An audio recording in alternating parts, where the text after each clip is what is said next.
All right, welcome to your first Photoshop demo for this course.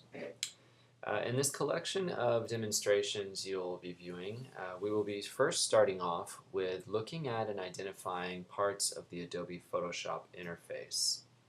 It should be understood at this point that there are, of course, many great resources on the web for understanding the Photoshop interface, other video sources you can check out.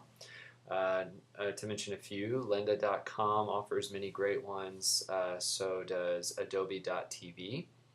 And as well, you may even find some things on YouTube that may be useful to you. Now with my videos, of course, they will be focused on content that we'll be looking at for this course.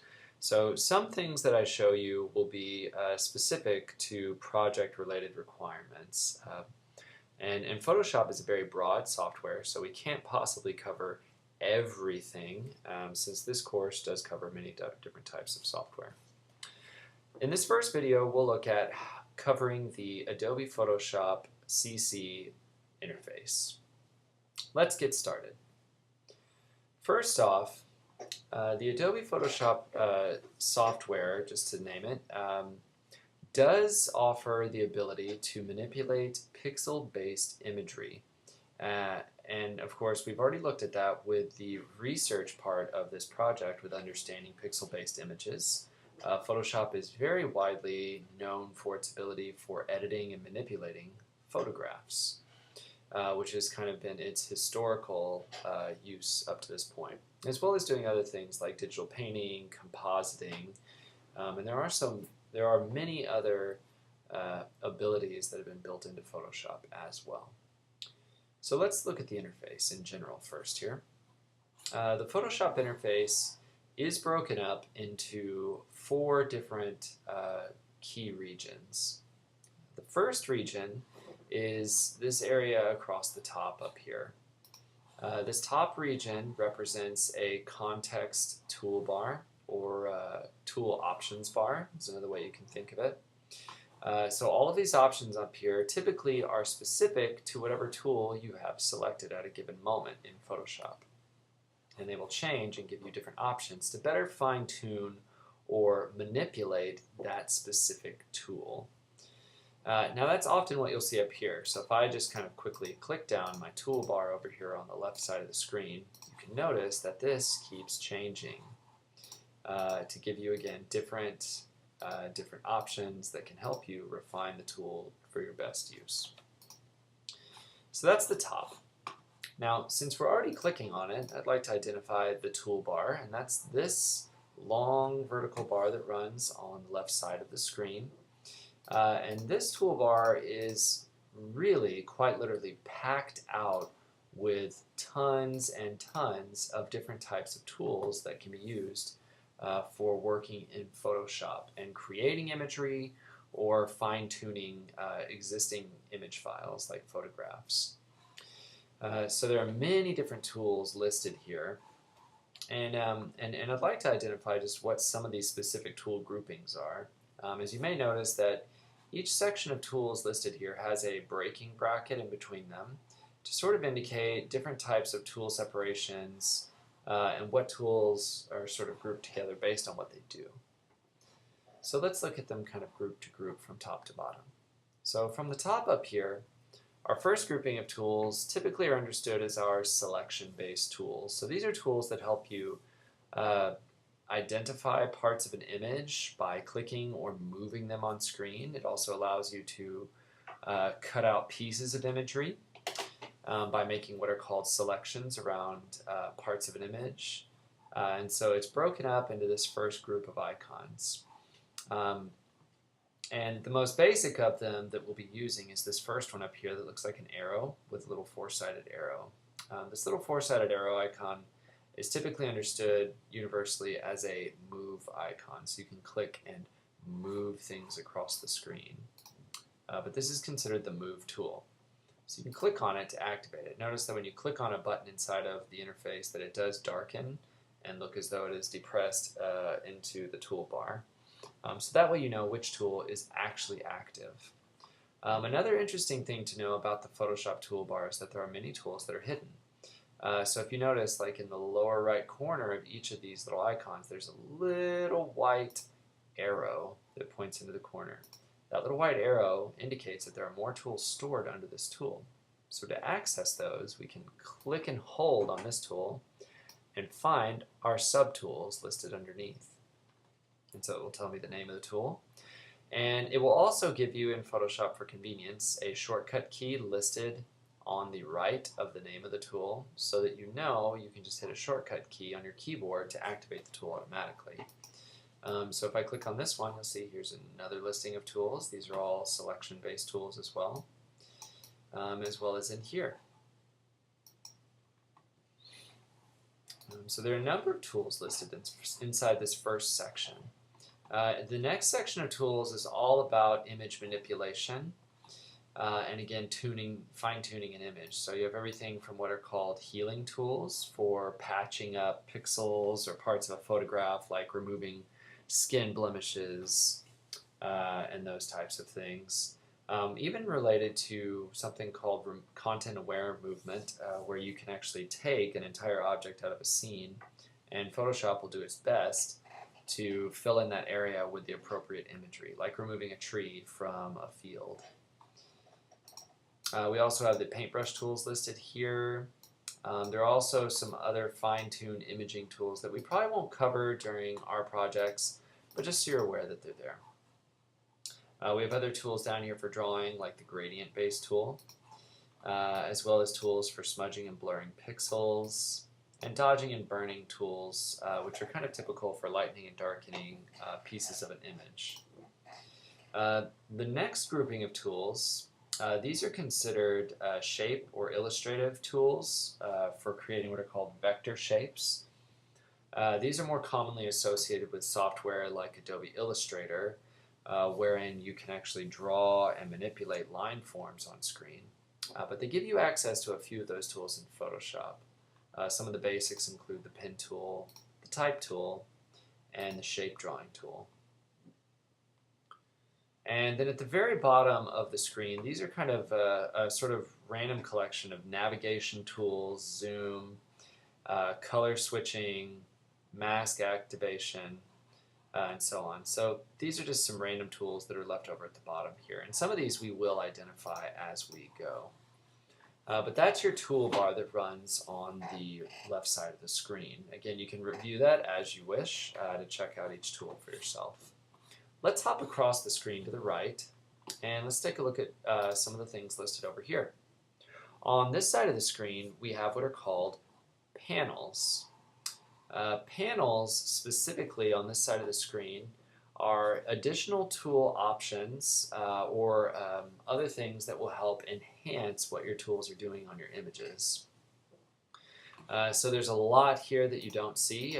Photoshop by default will open with only a certain selection of general panels turned on that you can activate. Now, panels are activated by tabs. You may notice here on this screen where I look where there's color and swatches at the top. You can click on the grayed out tab to activate it or bring it to the front so you can see what it does. And so there are many different tabs listed here to activate different pieces of the panel area for Photoshop. They also sometimes have additional tabs sort of minimized on a little skinny icon column right here. And they're minimized right now unless you click on one. It will open it up temporarily so that you can see what's listed inside of it. You can also minimize this panel by clicking or maximize it by clicking the double arrow up here at the top of it, and that will open or expand this section of panels up. Now, Photoshop does make it possible for you to condense all of these so that you have more workspace area to actually fine-tune and manipulate images without it being blocked out by lots and lots of panels. So again, depending on what you're working on in your own computer, you may want some of these panels turned off or leave this just minimized like that. You can also minimize the main panels here by clicking the double arrow to minimize or clicking it again to expand them.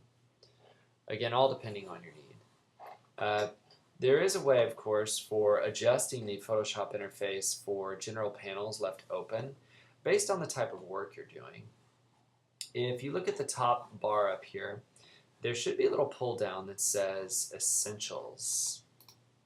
This little Essentials tab will allow you to switch out the general tools you're using on screen based on what your workflow is. So if you click on Essentials, you'll notice it has several different default workflows that they've designed that include different panels to pop up with each one. So you can notice that Photoshop has a lot of versatility. You can work in 3D. You can also work with motion, like video. Painting, it also does digital painting, photography editing, or even typographic work with illustrative lines, letters, and those types of forms. And Essentials is what you always start in. Now we can change any of these out at any time by clicking on one, and notice that when I do that, it gives me a completely new set of panels to work with based on this particular workflow. And it's just suggested panels. Anytime you want to switch these out, there's a menu we can do that through, and we'll look at that in just a second. The last region of the screen is this big dark area in the center. This is considered your canvas area. Whenever you open up a new document into Photoshop, or add or open a photograph into Photoshop, it will appear inside this region for you to do editing inside of. So for now it's dark because we have nothing open, and that's okay. We'll open a new document starting in our next video that follows this. Now let's look up here on the top. Now there is one little basic menu bar that goes across the top of your screen for Photoshop. And again, I am working on a Mac, so some of your tools may be in slightly different places, or certain buttons may be on different areas if you're working on a PC, for instance. So I'm going to go up here to the top toolbar and just kind of quickly peruse these with you so you understand what these are. You have your basic file menu, which allows you to open a new document or open an existing document, maybe one you've been working on. You can also open recent documents that you've been editing recently. There are save commands, export commands in here, and other specialty functions for getting output files from the system, such as working with creating contact sheets, which will be something that we work with in our projects. The edit menu is kind of a basic also. These are sort of typical functions you find in edit on any computer, like cutting and pasting, imagery we will use it for. We also have other tools that are hidden under here or accessible, like transformation controls, which allow you to reshape images or rotate them or skew their position on screen, as well as working with things like color settings inside the system. There's an image drop-down menu, and under image, this allows you to fine-tune your canvas, your entire image area that you work on inside the main screen. So everything from changing its size or rotating it or cropping it to even duplicating the entire canvas. There's a special menu for something called layers. Photoshop is built, its backbone is built on layer development.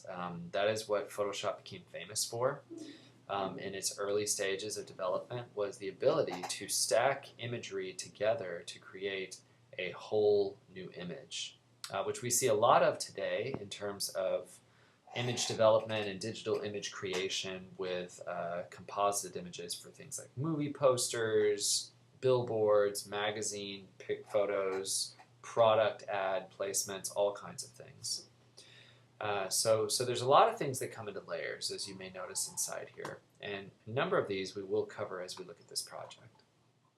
There's a panel that's devoted to working with typographic tools, which we won't be using, but you should be aware that it is here if you want to do fine-tuning for that. There's a panel devoted to select, which includes tools that are related to making selections for moving pieces of imagery on screen. There's a whole section on filters, and we'll identify and talk about those as we go. Proper usage of filters in Photoshop, but ability to add sort of visual effects to your images. Photoshop is also packed out with a 3D capability for sort of basic 3D modeling and 3D printing. So if you are someone who has access to a 3D printer, or you can actually also send your work off to a 3D printing hub or interface or website for being able to get an object 3D printed straight out of Photoshop, which is pretty cool. There's also a menu here for changing viewing options like zooming in and out on your screen, adding specific controllers for your screen like adding a visual ruler so you can measure things as you go. There's a panel also here called Window. And under Window, you also have many of these different, you may notice there's checks next to these specific words here. These are all of your panels. See these panels over here? Anything that has a checkbox on this window panel shows the active panel on top out here on screen. And you can also turn on additional panels by clicking inside here to turn them on. Now you can also remove a panel easily from here by just clicking it again and it goes away. But there are many panels here. These are all the panels available in Photoshop. And you can activate any one of them at any time if you don't see it on screen. So if I'm describing a panel out here that you don't see, you may want to go and check under this window area and make sure that it's turned on properly so you can see it. There are other options in here like arranging your workspace for whenever you have multiple images opened in Photoshop, which we'll identify with and work with, that there'll be ways for us to arrange them on screen to look at them all at once. And then the all-powerful, almighty menu that I highly recommend you get used to using is the Help menu. For anyone new to the Photoshop interface and its utilities, this is the best place to get quick answers for whenever you're stuck. Like if you forgot where a tool was, right? Or if you want to be able to do something specific. You can type it in here and hit return or enter on your keyboard and it will do a search through Adobe's big and very large community library for various levels of support to tell you how to access what you're looking for and hopefully get you pointed the right thing. So there are a lot of great resources that you can access just from going through the Help menu. So I recommend using that a lot, especially like the Photoshop Online Help is a great place too. All right. That's going to conclude our general overview of the interface at this time. Next time when we get together, we will then dip into opening up a new canvas on screen as well as opening new images into Photoshop. We'll see you next time.